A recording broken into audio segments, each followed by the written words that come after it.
Oui, alors donc je me charge rapidement, donc je reviendrai pas sur ce que vient de dire mes compatriotes. Je vais rapidement répondre aux questions pour ne pas laisser les gens totalement insatisfaits. Alors, il y a une première question qui a été posée par mon confrère Wilfried Bilampindo. Il indiquait qu'il se posait la question de savoir est-ce que les accords dont on parle relèvent bien du champ d'application de l'article 217. Évidemment, ce sont des accords qui relèvent, c'est des traités relatifs aux ressources naturelles. Donc, ça rentre bien dans l'article 217. Donc, ce sont bien des accords qui doivent obtenir l'autorisation des chambres du Parlement et la ratification et en plus la publication au journal officiel. Donc, ça ne change rien. En revanche, les autres accords qui ne sont pas soumis à ratification, à autorisation et à ratification, en fait, ce sont des accords minimes. C'est des accords minimes. Quand c'est pas très important, un ministre, il peut aller signer à ce moment-là. Pas besoin de réunir l'Assemblée, pas besoin qu'il y ait une ratification. Ça, c'est la première question. La deuxième question porte sur, je pense, le contenu de ces accords-là. Mais le Premier ministre est bien passé à la télévision, il a indiqué de quoi il s'agit. Donc, il s'agit effectivement soit d'un bail amphithéotique sur les terres du Congo. Donc, on connaît l'objet des accords, permettre aux Rwandais de venir exploiter les terres au Congo. Donc, ça, c'est la réponse à la deuxième question. Après, il y avait une troisième question qui porte sur les intentions cachées. Donc, ce n'est pas en soi une question juridique parce que jamais, quand deux États signent des accords, jamais les États ils vont dire quelles sont leurs intentions cachées. Ça ne ressort de nulle part. Donc, c'est pas une question de droit. Et si on remonte en 1882, vous savez, dans la question, dans le traité qui avait été signé, le traité qui avait été signé entre Makoko et de Brazza, vous savez bien que ce traité-là, quelques années plus tard, on a bien compris que les Congolais ou les Batékés se sont fait berner. Donc, ça veut dire que les intentions réelles des Rwandais ne peuvent pas ressortir de cet accord-là. C'est à nous d'aller plus loin et c'est pour ça qu'on a besoin de lire tout le traité, parce que si on a tout le traité, on connaît l'économie générale du traité. Or, lorsqu'on n'a que des bouts, on ne peut pas savoir concrètement si c'est un accord favorable ou défavorable. Donc, les intentions, c'est à nous d'être intelligents, de savoir que quand c'est un État étranger qui vient signer des accords avec nous, c'est généralement pour ses intérêts. Ça, aucun État ne viendra nous dire ce ne sont pas, on vient pour vous protéger. Ce n'est pas du tout vrai. Donc, c'est à nous d'être beaucoup plus intelligents. La quatrième question, c'est sur la responsabilité de l'État. On nous dit qu'on est sur le droit international. Oui, on est sur le droit international, mais attention, quand il y a une conclusion d'un accord, c'est-à-dire l'État congolais et l'État rwandais signent l'accord, ça ne veut pas dire que l'accord va être accepté au niveau de deux chambres. C'est juste un projet d'accord.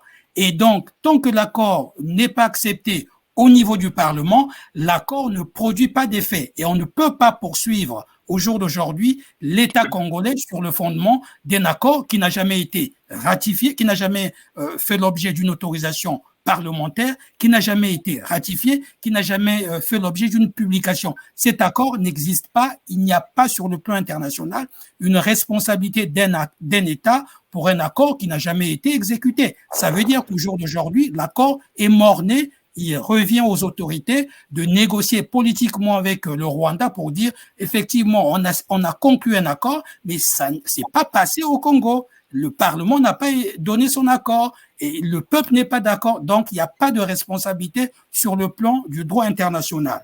La cinquième question, c'est sur les possibilités du président de la République de retirer l'accord. Évidemment, c'est pas dans les accords, mais c'est une décision politique. Il revient simplement au président de la République, sauf s'il y a eu des dessous de table. Ça, on ne peut rien. Mais en tant que tel, l'accord, tant que ça n'a pas suivi toutes ces procédures-là, le président de la République peut simplement repartir au Rwanda, dire oui, oui, bien entendu, j'avais voulu signer un accord avec vous, mais sur le plan national, mon Parlement n'est pas d'accord et donc cet accord n'est pas valide. Voilà, simplement. Et la dernière question, c'est sur la cession ou vente. Ça, c'est la dernière question qui a été posée. Alors, En termes strictement juridiques, on parle de vente lorsque vous avez, par exemple, une parcelle, vous cédez la parcelle à quelqu'un et la personne vous verse une somme d'argent. À ce moment-là, la vente est conclue, on ne va plus revenir. Dans notre cas, ce n'est pas en tant que tel. Sur le plan strictement juridique, ils parlent de bail amphithéotique. C'est pas la même chose. C'est-à-dire qu'ils vont louer.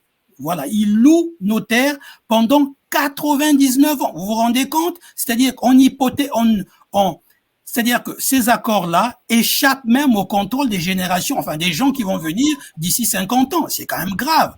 Et pour conclure, je dis quand même que ce qui est curieux, c'est que on n'a pas fait participer le peuple congolais qui sont totalement concernés par ces accords. Et c'est ça le sentiment général. Donc voilà, j'espère avoir répondu assez rapidement à toutes ces questions. Je termine sur un petit mot. Je suis effectivement juriste, mais si je suis resté ici, c'est parce que je suis intéressé par tout ce qui se passe au Congo, parce que je suis l'auteur du Dictionnaire général du Congo-Brazzaville. Donc, ça me permet quand je suis ici, ça me permet de connaître tout ce qui se passe au Congo, puisque dans la 3e édition, évidemment que il faut que je parle de ce problème d'accord avec le Rwanda. Et donc, c'est pour ça que je vous ai suivi avec beaucoup d'attention et je vous remercie infiniment des observations, des commentaires que vous avez bien voulu formuler au cours de cette émission. Et bien entendu, je remercie beaucoup Sir Makosso et bien entendu Brice Landry Deco de m'avoir invité à cette émission. Je vous remercie beaucoup et je remercie également tous mes compatriotes et bien évidemment les amis de 17h dimanche. Merci beaucoup, bon courage à vous et puis on est ensemble. Merci. Merci maître. Il faut quand même dire que nous n'avons pas l'opportunité d'avoir beaucoup de juristes, notamment des avocats qui soient disponibles dans nos programmes. Je ne sais pas, certains ont peur de s'exprimer alors qu'on leur demande juste de dire ce dont ils ont la capacité de dire, c'est-à-dire le droit quand ils font le droit, ou si c'est l'économie quand ils font l'économie, ou je ne sais pas quoi. Mais en étant là et en donnant au peuple quelques éléments pour bien comprendre, c'est qu'il en soit dommage si rien à vous dire, ah ben oui, mais eux, ils parlent, ils n'ont pas lu ça. Oui, mais si vous voulez qu'on dise les choses telles que vous voulez l'entendre, mettez les choses à disposition, ce serait plus simple que ça. Pour l'instant, on prend en compte les arguments qui sont avancés par la partie rwandaise, par la partie congolaise, on est un peu intelligent et puis on essaie de faire une réflexion. Mais merci encore à vous, maître, merci à tous les deux qui étaient là pour nous donner ces éléments sur le volet juridique. Nous allons donc continuer. Je salue Momo qui vient